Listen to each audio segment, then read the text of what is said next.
বিয়েবাড়ির chicken fry খেতে আর বিয়েবাড়ি যাওয়া লাগবে না, ঘরেই তৈরি করতে পারবেন খুব সহজে এবং পারফেক্ট বিয়েবাড়ির চিকেন ফ্রাই।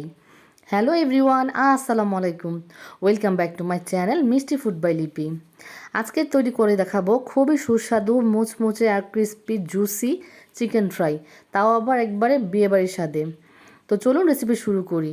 প্রথমে আমি একটা 1 কেজি ওজনের এটা লেয়ার মুরগি নিয়েছি আমি। তো এর হাড় গলা সব সহই নিয়েছি, তবে আমি রোস্ট পিসগুলোই শুধু ব্যবহার করব। তো এর মধ্যে আমি ম্যারিনেট করার জন্য নিয়ে নিচ্ছি প্রায় হাফ কাপের মতো টক দই, এক চামচের মতো কাঁচামরিচ বাটা, 1 চামচের মতো জায়ফল জয়ত্রী বাটা, 1 চামচ পরিমাণ মতো জিরা বাটা, বাদাম বাটা 1 চামচের মতো দিয়ে দিচ্ছে। এখানে সয়া সস 2 টেবিল চামচের মতো। এখানে দিয়ে দিব সামান্য লবণ। তো দেওয়ার পরে এখানে দিয়ে দিচ্ছি জিরা বাটা। সব কিছু বাটা মশলাটা ব্যবহার করলে বেশি ভালো হয়। 1 টেবিল চামচ পরিমাণের মতো দিয়ে দিচ্ছি এখানে আদা রসুন বাটা। এরপরে 3 টাকা প্যাকেটে যে সসগুলো আছে সেই সসগুলো দিয়ে দিচ্ছি। আপনারা বোতলেরগুলোও দিতে পারেন, সমস্যা নেই। এরপর সমস্ত মশলাগুলোকে ভালো করে মাখায় নিতে হবে, যাতে করে সমস্ত মুরগির চারপাশে সুন্দরভাবে লেগে থাকে। তো এটাকে মেরিনেট করে রাখতেও পারে, না রাখলেও কোনো প্রবলেম নেই।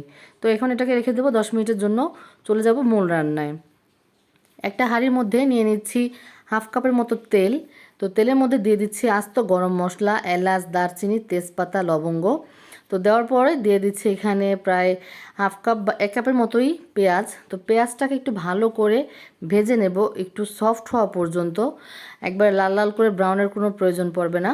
তো এটা ভাজা হয়ে গেলে দিয়ে দিচ্ছি সামান্য মরিচের গুঁড়া।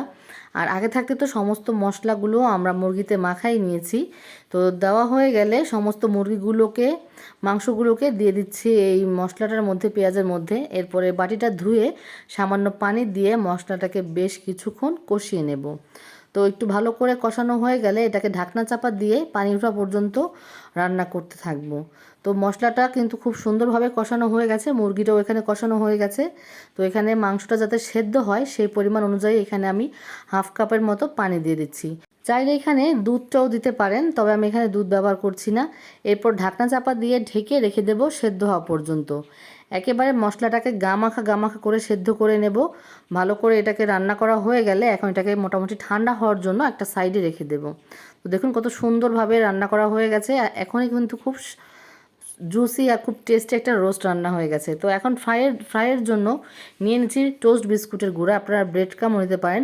এরপরে দিয়ে দেবো এখানে হাফ কাপের মতো আতপ চালের গুঁড়া, হাফ চামচের মতো লাল মরিচের গুঁড়া, গরম মশলা গুঁড়া 1 টেবিল চামচ, দিয়ে দিচ্ছি সামান্য লবণ। তো সমস্ত উপকরণগুলো ভালো করে মিশিয়ে নেব। এটা কিন্তু দারুণ টেস্টি একটা ক্রিস্পি একটা চিকেন ফ্রাই হয়। অবশ্যই আতপ চালের গুঁড়াটা ব্যবহার করবেন, তাতে করে আপনার চিকেন ফ্রাইটা খুবই মুচমুচে হবে। তো একটা ডিম নিয়ে নিচ্ছি, বড় একটা সাইজের ডিম, ভালো করে ফেটাই নিচ্ছি। এটা ফ্রিজে থাকলেও চলবে, না থাকলেও চলবে, সমস্যা নেই। এরপরে রোস্ট একটা নিয়ে নিচ্ছি, এর কিছুটা মশলাও এর মধ্যে দিয়ে দেব। তো আগে আমি একটু ব্রেড ক্রামে জড়াই নিচ্ছি, তাতে করে এই মশলাটা ভালো করে কোট হবে, যাতে ডিমের মধ্যে মশলাগুলো সব চলে না যায়। তো ভালো করে আমি ব্রেড ক্রামের মধ্যে গড়াই নিয়ে তারপরে এটাকে ডিমে কোট করে নিচ্ছি। তারপরে ডিমে ভালো করে কোট করে নিয়ে এটাকে আমি আবারও এই ব্রেড ক্রামের মধ্যে কোট করে নেব। তো এরকম করে সমস্তগুলোকেই কিন্তু কোট করে নিতে হবে। আগে কিন্তু ভালো করে মশলাগুলো মাখায় নিয়ে তারপরে ব্রেড ক্রামের মধ্যে আমি এটাকে কোট করব, তারপরে ডিমের মধ্যে কোট করব। এতে করে আপনার মশলাগুলো ভিতরে থাকবে, খাওয়ার সময় খুবই জুসি আর মশলাদার মনে হবে। তো এই তো এরকম করে সমস্তগুলোকে আমি নিয়েছি এরকম কোট করে। চাইলে আপনারা এরকম করে আগের দিন ফ্রিজে রেখে দিতে পারেন গেস্ট আসার আগে।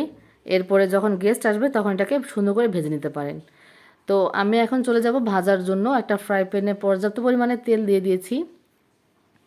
এরপরে ভালো করে এপিট ওপিট ভেজে নেব সুন্দর করে লাল মুচমুচে করে। যেহেতু আমার চিকেনটা রান্না করাই, তো অনেকক্ষণ এটাকে সেদ্ধ করার প্রয়োজন নেই। একটু মোটামুটি মিডিয়াম আছে, এটাকে বেশ ভালো করে মুচমুচে লাল ফ্রাই করে এটাকে ভেজে নেব।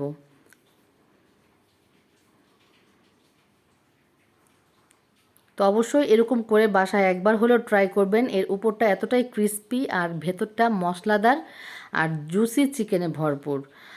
চাইলে আপনারাকে ব্রয়লার মুরগি দিয়েও করতে পারেন, তবে সেই ক্ষেত্রে একটু চিকেনটাকে একটু কেচে নেবেন, তাতে করে ভেতরটা মশলাযুক্ত হবে। তো তো বলতে বলতে আমার চিকেন ফ্রাইটা কিন্তু বেশ সুন্দরভাবে ভাজা হয়ে গেছে। তো দেখুন এর উপরটা কতটা ক্রিস্পি হচ্ছে আর ক্রিস্পি দেখা যাচ্ছে। তো এই তো সমস্তগুলো ভাজা হয়ে গেছে। তো বিয়েবাড়ির স্টাইলে একদম পারফেক্ট মুচমুচে ক্রিস্পি চিকেন ফ্রাই অবশ্যই বাসায় ট্রাই করবেন। আর রেসিপি যদি ভালো লেগে থাকে চ্যানেলটা সাবস্ক্রাইব করতে ভুলবেন না, আমার পাশেই থাকবেন। আর আগামী নতুন রেসিপি দেখার আমন্ত্রণ জানিয়ে আজকে এখানে বিদায় নিচ্ছি। সবাই ভালো থাকবেন, সবার জন্য সবাই দোয়া করবেন। আর দেখুন চিকেনটা একটু ভেঙে দেখাচ্ছি, ভেতরটা কতটা জুসি। আল্লাহ হাফেজ।